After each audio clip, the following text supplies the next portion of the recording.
சும்மா எப்போ பார்த்தாலும் நீங்கள் ரீசார்ட் பண்ண டெக்ஸ்ட்டுக்கு ஒரே மாதிரி கலர் கொடுக்காம இப்போ நீங்கள் ஸ்க்ரீனில் பார்க்குற மாதிரி யூனிக்காக டிஃப்ரெண்ட் ஸ்டைலில் எப்படி நம்ம டெக்ஸ்ட் ஆட் பண்ணுறோம் இந்த வீடியோவில் பார்க்க போகிறோம். அதுக்கு நீங்கள் இங்கே எஃபெக்ட்ஸ் டேப்ல டைட்டில்ஸில் டெக்ஸ்ட் ப்ளஸ் எடுத்து டைம்லைனில் வச்சுக்கோங்க.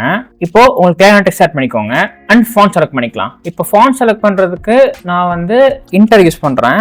இதில் செமி போல்ட் இருக்க இது வந்து நான் பிளாக் அண்ட் மாற்றிக்கிறேன். நீங்கள் இன்டர் தான் யூஸ் பண்ணணும்னு அவசியம் இல்லை. நீங்கள் இதுக்கு ஹெல்வெட்டிக்கா கூட யூஸ் பண்ணலாம். இன்டர் இருந்தாலும் நீங்கள் அதை யூஸ் பண்ணிக்கலாம். நான் எதுக்கும் இந்த 2 ஃபாண்ட்ஸோட டேரக்ட் டவுன்லோட் லிங்க்கும் நான் டிஸ்கிரிப்ஷனில் கொடுக்குறேன், செக் பண்ணி பார்த்துக்கோங்க. இப்போ நீங்கள் என்ன பண்ணணும்னா இந்த இடத்துல ஷேடிங் இருக்கு பாருங்க, அதை கிளிக் பண்ணுங்க. கிளிக் பண்ணிட்டு இப்படி கீழே ஸ்க்ரோல் பண்ணீங்கன்னா இந்த இடத்துல கிரேடியன்ட் இருக்கு பார்த்தீங்களா, இதை கிளிக் பண்ணுங்க. அப்படி கிளிக் பண்ண உடனே உங்க டெக்ஸ்ட் இந்த மாதிரி மாறிடும். இது எப்படி நம்ம அட்ஜஸ்ட் பண்றதுன்னா இந்த இடத்துல இருக்கு பார்த்தீங்களா, இது வந்து பிளாக்கோட கண்ட்ரோல், இது வந்து டெக்ஸ்ட்ல இருக்கிற ஒயிட்டோட கண்ட்ரோல். அதுக்கு நீங்க என்ன பண்ணணும்னா ஜஸ்ட் நீங்கள் ஒயிட்டை மட்டும் இப்படி கிளிக் பண்ணிட்டீங்கன்னா கிளிக் பண்ணிட்டு அப்படி நைஸாக அப்படி மூவ் பண்ணுங்க. இப்படி மூவ் பண்ணிங்கன்னா உங்களுக்கு ஒரு பாயிண்ட்ல அந்த எஃபெக்ட் வந்து கிடைக்க ஆரம்பிச்சிடும். ஓகே, நம்ம வந்து இப்போதைக்கு இப்படி வச்சுக்கலாம். இதை நம்ம லேயர் பண்ணுறதுக்கு இந்த டெக்ஸ்ட் நான் டூப்ளிகேட் பண்ணலாம். டூப்ளிகேட் பண்ணிவிட்டு இதுக்கு நம்ம தனியாக டெக்ஸ்ட் என்டர் பண்ணிக்கலாம். இதை ட்ரான்ஸ்ஃபார்மில் போயிட்டு அப்படி கீழே கொண்டு வந்துடலாம். அண்ட் அகைன் நம்ம வந்து இன்னொரு லேயர் எடுத்துக்கலாம், இதையும் கீழே கொண்டு வரலாம். ஓகே, இந்த அட்ஜஸ்ட்மெண்ட் பண்ணாலே இந்த எஃபெக்ட் கிடச்சிரும். இப்போ நான் ஜூம் பண்ணி காட்டுறேன் பாருங்கள். இப்போ ஆக்சுவலி இங்கே பார்த்தீங்கன்னா நம்ம இதை நார்மலாக இந்த மாதிரி டெக்ஸ்ட் ஆட் பண்ணியிருந்தா 2D மாதிரி தெரிஞ்சிருக்கும். ஆக்சுவலி இதுவும் 2D தான், ஆனால் நம்ம கிரேடியன்ட் ஆட் பண்ணியிருக்கனால இந்த இடம்லாம் பார்த்தீங்கன்னா ஒரு மாதிரி டெப்த் கிரியேட் ஆகிட்டு ஒரு 3D ஃபீலில் கிடைக்குது. ஸோ எஃபோர்ட்லெஸ்ஸாக நம்ம ஒரு 2D டெக்ஸ்ட்டை வந்து 3D மாதிரி போர்ட்ரே பண்ணுறோம், அவ்வளோதான். அண்ட் இன்கேஸ் உங்களுக்கு வந்து இதில் கலர் சேஞ்ச் பண்ணால் ஈஸியாக பண்ணலாம். இப்போ நான் வந்து லெட்ஸே இப்போ இந்த லைக்குன்றதுக்கு நான் இந்த ஒயிட்டுக்கு பதிலாக நான் கலர் சேஞ்ச் பண்ணோன்னா இந்த இதை கிளிக் பண்ணால் இங்கே ஒயிட் செலக்ட் ஆகிட்டு அர்த்தமா. இப்போ நான் அந்த ஒயிட் கிளிக் பண்ணிவிட்டு உங்களுக்கு வேணுங்கிற கலரை நீங்கள் ஆட் பண்ணிக்கலாம். சாரி, நான் தப்பான இதில் ஆட் பண்ணிட்டேன். 1 செகண்ட்.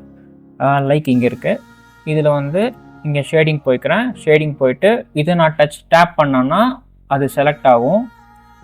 அதுக்கப்புறம் நான் ஒயிட்டை கிளிக் பண்ணிட்டு நம்ம கலரை சூஸ் பண்ணிக்கலாம். ஸோ அப்படி பண்ணும்போது இந்த மாதிரி வந்து ஒரு நல்ல எஃபெக்ட் கிடச்சிரும்.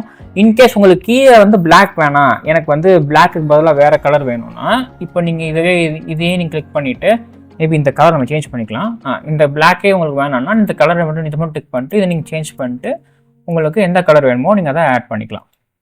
அண்ட் இந்த கிரேடியன்ட் வந்து எவ்வளோ தூரம் இருக்கணுன்றதையும் நீங்களே ஈஸியாக டிசைட் பண்ணிக்கலாம். அது நீங்கள் இந்த மாதிரி பண்ணும்போது உங்களுக்கு வந்து மேபி உங்களுக்கு இந்த லெவலில் வேணும்னா நீங்கள் இந்த லெவலில் வச்சுக்கலாம். அது உங்கள் பிராண்ட் கலருக்கு ஏற்ற மாதிரியோ இல்லை அது உங்கள் கிரியேட்டிவ்க்கு ஏற்ற மாதிரி நீங்கள் என்னால் டிசைட் பண்ணி வச்சுக்கோங்க. அண்ட் இன்கேஸ் உங்களுக்கு இன்னும் இதில் கண்ட்ரோல்ஸ் வேணும்னா அப்படிங்க கீழே வந்தீங்கன்னா இந்த மேப்பிங் ஆங்கிள், இந்த மேப்பிங் சைஸ், இந்த மேப்பிங் ஆஸ்பெக்ட், இது மூணையும் நீங்கள் கண்ட்ரோல் பண்ணுறது மூலமாக உங்களுக்கு இன்னுமே டிஃப்ரெண்ட்டான இங்கே பாருங்கள் இந்த இடத்துல வந்து அந்த கிரேடியன்ட்டோட நம்ம டேரக்ஷனை மாற்றுறோம்.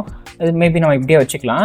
அண்ட் இங்கே வந்து மேப்பிங் சைஸ்ன்றது பார்த்தீங்களா, இது நீங்கள் இன்க்ரீஸாக டிக்ரீஸ் பண்ணும்போது அதுலேயும் உங்களுக்கு ஒரு எஃபெக்ட் கிடைக்கும். அண்ட் இந்த மேப்பிங் ஆஸ்பெக்ட் ரேஷியோவும் அதுதான் பாருங்கள். இந்த மாதிரி டிஃப்ரெண்ட்டாக நீங்கள் எந்த காம்பினேஷனும் நீங்கள் ட்ரை பண்ணி பார்க்கலாம். நான் பண்ணது 3 காம்பினேஷன் தான். ஒன்று normal black and white gradient, and அதுக்கப்புறம் ஒரு இந்த மாதிரி ஒரு கலர் மட்டும் நம்ம சென்டரில் வச்சு பண்ணது. இது நம்ம டிக்டாக்லேயோ இன்ஸ்டாகிராம்லேயோ சம்திங் யாரோ ஒரு கிரியேட்டர் இந்த கலர் காம்பினேஷனில் பண்ணுவாங்க. ஒயிட் அப்புறம் இந்த கலர் ப்ளஸ் அகைன் ஒயிட் வர மாதிரி. அண்ட் நெக்ஸ்ட் வந்து கீழே சும்மா வேறு ஏதாவது டிஃப்ரெண்ட்டாக ஒரு கலர் கொடுக்க பார்க்கலாம்னு சொல்லி நான் கொடுத்து செக் பண்ணி பார்த்தது.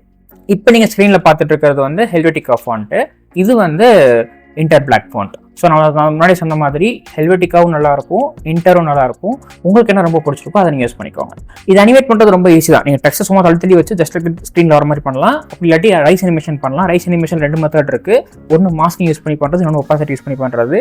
மேபி நெக்ஸ்ட் வீடியோவில் அந்த ரைஸ் அனிமேஷன் எப்படி பண்ணுறதுன்னு ஒரு வீடியோ போடுறேன். பர்டிகுலர் இந்த எஃபெக்ட்டில் உங்களுக்கு இன்னும் கொஞ்சம் டெப்த் வேணும்னா ட்ராப் ஆட் பண்ணால் இன்னும் சூப்பராக இருக்கும். கண்டிப்பாக ட்ரை பண்ணி பாருங்கள். ஸோ உங்கள் நெக்ஸ்ட் வீடியோவில் ஜஸ்ட் பிளைனாக ஒரு டெக்ஸ்ட் கால் ஆட் பண்ணாமல் இந்த மாதிரி கிரேடியன்ட் யூஸ் பண்ணி ஆட் பண்ணி பார்த்துட்டு அது எப்படி இருந்தது கமெண்ட் செக்ஷனில் சொல்லுங்கள். இன்னும் 2 வீடியோவில் பார்க்கலாம். Thanks for watching. Bye bye.